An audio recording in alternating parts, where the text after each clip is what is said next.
자기 자신은 공부가 부족한 것 같은데 다른 사람들로부터 공부가 크게 늘었다는 말을 듣는다면 좋은 일이다. 중국 남송시대 유학자 주자의 말입니다. 공부에 애를 쓰는 느낌과 실제의 공부량은 다릅니다. 공부를 자동차 주행이라고 생각해 볼까요? 속도는요, 공부에 대한 몰입도입니다. 가속도는 이 몰입도가 증가하는 정도지요. 속도에다가 시간을 곱하면 거리가 되지 않습니까? 그러므로 거리는 공부량입니다. 공부에 애쓴다 라고 함은 가속 페달을 꽉 밟고 있는 상태와 같아요. 몰입도를 끌어올리기 위해 애쓰는 중입니다. 물론 가속도는 크지요. 하지만 엔진이 굉음을 낸다고 해도 실제 주행거리는 얼마 되지 않을 수도 있습니다. 한편 몰입도를 어느 정도 끌어올린 사람은 가속 페달을 힘껏 밟지 않아도 됩니다. 경제속도로 고속도로를 달리는 운전자를 생각해보세요. 슬쩍슬쩍 페달을 밟을 뿐이지 않습니까?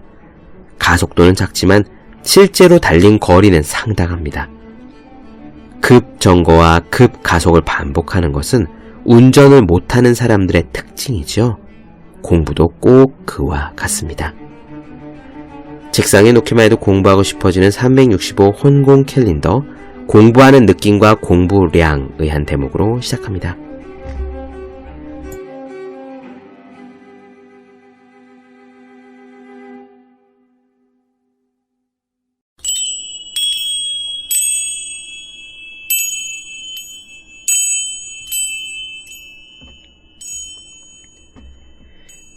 네, 안녕하세요. 본격 공부작업 팟캐스트 서울대는 어떻게 공부하는가, 한지우입니다. 우리는 지금 에리 프롬의 사랑의 기술 보고 있습니다. 프롬은요, 대상에 따른 서로 다른 사랑들의 형태들을 살펴보고 있어요. 지난 시간에는 먼저 형제애와 모성애를 보았죠. 오늘은 우리가 사랑이라고 말할 때 가장 흔하게 떠올리는 에로스적인 사랑, 즉 성애에 대해 살펴보겠습니다. 프롬은 사랑의 기술에서 이 에로스적 사랑이 한 남자와 한 여자에 해당되는 것인지는 이야기하고 있지 않습니다만 우리는 꼭 이 에로스적인 사랑에서 동성 간의 사랑을 제외할 필요는 없을 것 같아요. 아무튼 이상형을 만나 뜨겁게 사랑하고 싶은, 또 소울메이트를 만나 평생 진심을 다해 사랑하며 살고 싶은 그런 따뜻한 소망을 가지신 분들에게 오늘 프롬의 조언은 도움이 될 것 같네요. 먼저 프롬은 이렇게 시작합니다. 성애적인 사랑은 현존하는 모든 사랑의 형태 중에서 가장 기만적인 것인지도 모른다. 기만적, 속인다는 얘기죠. 중요한 통찰이라고 생각합니다. 우리는 이상형을 만나서 사랑에 빠지는 마법 같은 순간이 오기를 꿈꾸지만 냉정히 따지고 보면 우리가 원하는 이상형이란 우리의 욕심이 극대화된 형태이기 쉽습니다. 외모가 멋지거나 예뻐야 하고, 혹은 적어도 훈남 훈녀 정도는 되어야 하고, 직업이 좋아야 하고, 가지고 있는 돈이 많아야 하고, 다니고 있는 학교가 좋아야 하고, 집안 형편이 괜찮기를 바라죠. 어쩌면 이런 전형적인 물질적 조건들이 아니라 그저 나랑 맞는 세계관, 좋은 성격, 훌륭한 사람됨을 원하는 것 뿐이야 라고 할 때도 그건 역시 일종의 욕심이 아닌가 하고 저는 생각은 합니다. 다만 이런 욕심이 나쁘다는 이야기를 하고자 하는 것은 아니에요. 그것이 욕심이다 라는 것을 아는 것이 중요하다는 거죠. 내가 인물이 잘난 사람을 만나길 바라고 있다면 나는 별로 원하는 거 없어 라고 말하지 말고, 그렇게 생각하지 말고 내가 비주얼이라는 종류의 욕심을 가지고 있다 라고 인정하는 편이 좋습니다. 내가 직업이 좋은 사람을 원한다면, 내가 성격이 원만한 사람을 원한다면 그것도 일종의 욕심인 거예요. 자기가 욕심이 있다는 사실을 인정해야 첫째, 그 욕심에 걸맞는 자신이 되기 위해 애를 쓸 수 있고요. 둘째, 원하는 바대로 혹시 이루어지지 않더라도 내가 욕심이 있었는데 그게 이루어지지 않았구나 라고 가볍게 생각할 수 있고, 셋째, 지금은 상대방이 내가 원하는 그 조건을 가졌기 때문에 사랑에 빠졌을지라도 그 조건이 사라진 후에 혹은 그 조건이 거짓이었음을, 그 조건이 나를 속인 거였음을 알게 된 뒤에도 변함없이 사랑할 수 있습니다.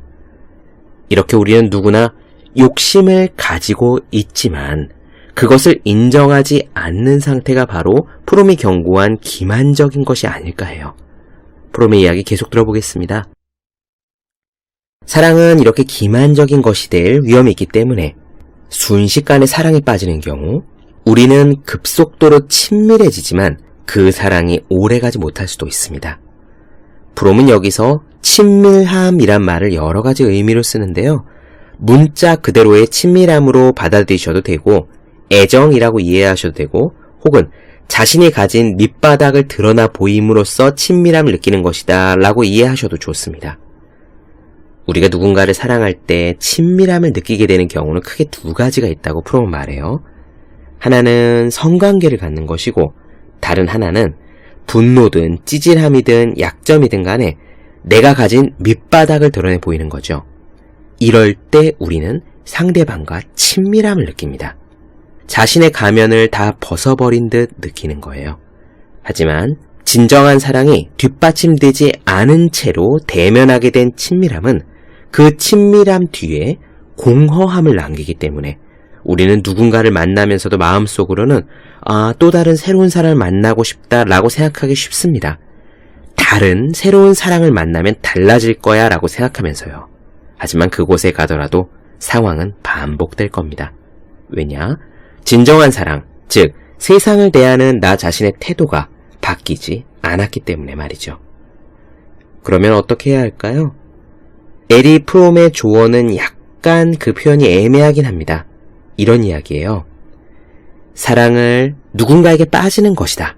그런 우연적인 것이다 라고 생각하지 말고 일종의 결단이자 의지이며 행동이라고 생각하는 겁니다. 그런 의지적, 결단적 요소를 더하라는 거죠. 저 옛날에 자유연애가 불가능했던 시절에는, 즉 얼굴도 모르는 사람들끼리 일단 결혼부터 했던 시절에는 사랑을 온전히 의지적이고 결단적인 요소라고 생각하기 쉬웠습니다. 어차피 결혼을 했으니 그 다음에는 서로 사랑하고 살아야죠.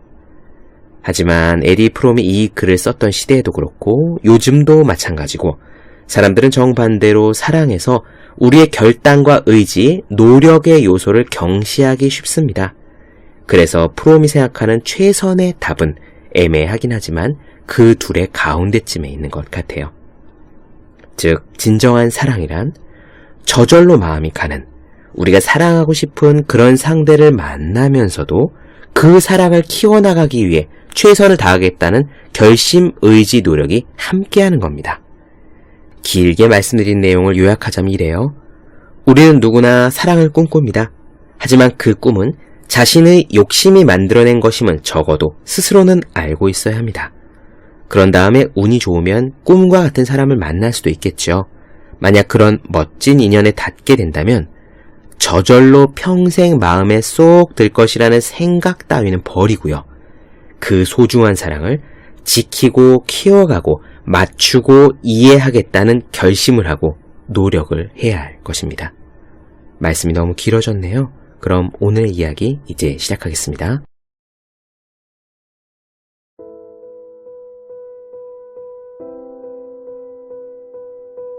형제애는 동등한 자들 사이의 사랑이고 모성애는 무력한 자에 대한 사랑이다. 이러한 사랑은 각기 다르지만 근본적으로는 한 사람에게만 국한되지 않는다는 공통점을 갖고 있다. 이런 두 가지 형태의 사랑과 다른 것이 에로스적 사랑, 바로 성애다. 성애는 완전한 융합, 곧 다른 사람과 하나가 되고자 하는 갈망이다. 성애는 본질적으로 배타적인 것이며 보편적인 것은 아니다. 그리고 성애는 아마도 현존하는 사랑의 형태 중에서 가장 기만적인 것일지도 모른다. 우선 성애는 흔히 사랑에 빠진다라는 폭발적인 경험, 곧 그 순간까지도 낯설었던 두 사람 사이에 있던 장벽이 갑자기 무너져버리는 경험과 혼동된다. 그런데 이렇게 갑작스럽게 친밀해지는 이런 경험은 본질적으로 오래가지 못한다. 낯선 사람들이 친밀하게 아는 사이가 되면 이미 극복해야 할 장벽도 없고 더 갑작스럽게 접근할 수도 없다. 우리가 만약 상대방에 대해 더욱 깊이 있는 경험을 한다면, 그리고 상대방의 인격의 무한성을 경험할 수 있다면 상대방이 이렇게 갑자기 친밀해져 버리는 일은 결코 없을 것이며 장벽을 극복하는 기적이 매일 새롭게 일어날 것이다. 언제 친밀감이 일어나는지 생각해보자. 우선 성적 관계를 통해서 만날 수 있다. 사람들은 상대방과의 분리를 우선 신체적인 분리로 생각하기 때문에 신체적으로 하나가 되는 결합은 분리 상태를 극복하는 것을 의미한다. 그리고 이 밖에도 많은 사람들에게 분리를 극복하는 것을 뜻하는 다른 것들도 있다. 자기 자신의 개인 생활, 자신의 희망이나 불안을 고백하는 것, 자신의 어린아이 같은 유치한 면을 보여주는 것, 세계에 대해 공통된 관심, 즉 세계관을 확립하는 것. 이러한 모든 일은 분리를 극복하는 것으로 받아들여진다. 뿐만 아니라 자신의 분노, 증오, 자제심의 완전한 결여를 드러내는 것도 친밀감으로 여겨지기도 한다. 그러나 이러한 모든 형태의 친밀감은 시간이 지남에 따라 점점 사라지는 경향이 있다. 그 결과 사람들은 새로운 사람, 새로운 사랑을 추구하게 된다.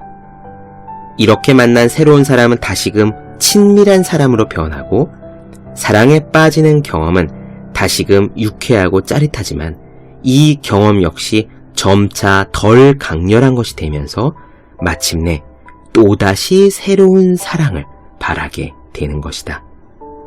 특히 성적인 욕망의 기만적인 성격은 이러한 환상에 많은 도움을 준다. 성적 욕망은 강렬한 느낌과 쉽게 뒤섞인다. 그리고 성적 욕망은 대부분의 사람들 마음속에서 사랑이라는 생각과 짝을 이루고 있기 때문에 사람들은 육체적으로 서로를 원할 때 서로 사랑하고 있다는 잘못된 결론에 도달하기도 쉽다. 육체적으로 하나가 되고자 하는 욕망이 사랑에 의한 것이 아니라면, 그러니까 성애가 동시에 형제가 되지 않는다면 이런 욕망은 도취적이며 일시적인 합일 이외에는 아무것도 될 수 없다. 성적인 매력은 순간적으로 하나가 되었다는 환상을 일으키지만 사랑이 뒷받침되지 않는 한 이러한 합일은 낯선 사람들을 그 이전과 마찬가지로 멀리 떨어져 있게 한다. 왜냐하면 서로에 대한 환상이 사라질 때 그들은 이전보다도 더욱 뚜렷하게 격리감을 느끼기 때문이다. 그러면 어떻게 해야 할까? 사랑은 본질적으로 의지의 행위, 곧 나의 생명을 다른 한 사람의 생명에게 완전히 위임한다는 결단의 행위여야 한다. 이것은 결혼은 절대 파기할 수 없다는 전통적인 사상, 그리고 전통적인 결혼의 배경을 이루고 있다. 하지만 현대 서구 문화에서는 이런 사상이 완전히 잘못된 것으로 받아들여지는 중이다.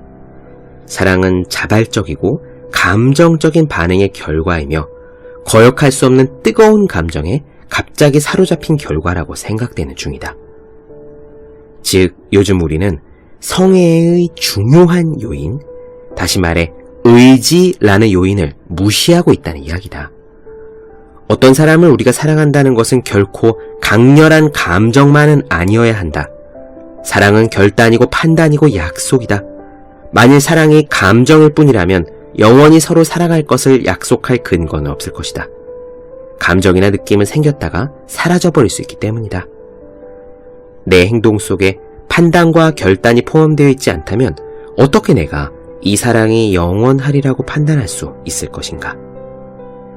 이러한 생각을 극단까지 밀고 나가면 우리는 사랑이 철저하게 의지에만 의한 것이며, 따라서 기본적으로 어떤 두 사람을 갖다 붙여놓든 상관이 없다는 태도에 도달할 수도 있다.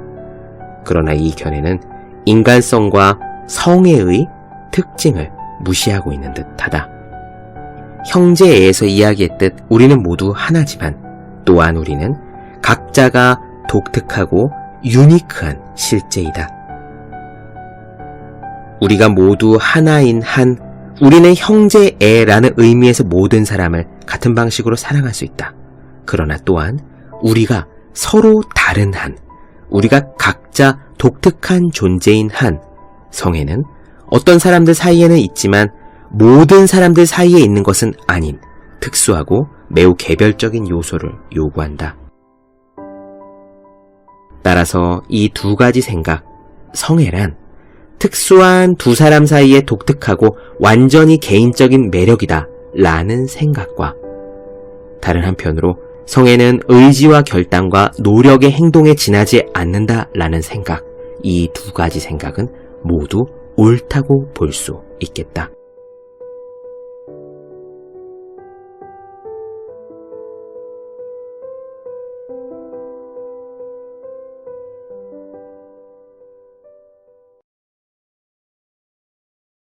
네, 본격 공부작업 팟캐스트 서울대는 어떻게 공부하는가, 에리 프롬의 사랑의 기술 나눠드렸습니다.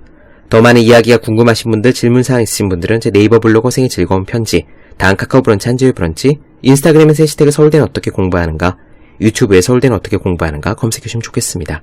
또 혼자 공부한 사람의 필수품, 왜 이런 책이 지금까지 없었을까, 학생, 수험생, 취준생, 직장인 등 공부하는 모든 분들을 위해 어떻게 공부해야 되는지 공부하는 방법을 설명한 혼자 하는 공부의 정석, 그리고 책상에 올려놓기만 해도 공부하고 싶어지는 1일 1 공부자극 캘린더 365 혼공 캘린더를 아직 읽지 않으셨다면 꼭 읽어보셨으면 합니다. 분명 도움이 되실 거예요. 그럼 오늘 여기까지 하겠습니다. 전 다음 시간에 뵐게요. 여러분 모두 열심히 공부하십시오. 저도 열심히 하겠습니다.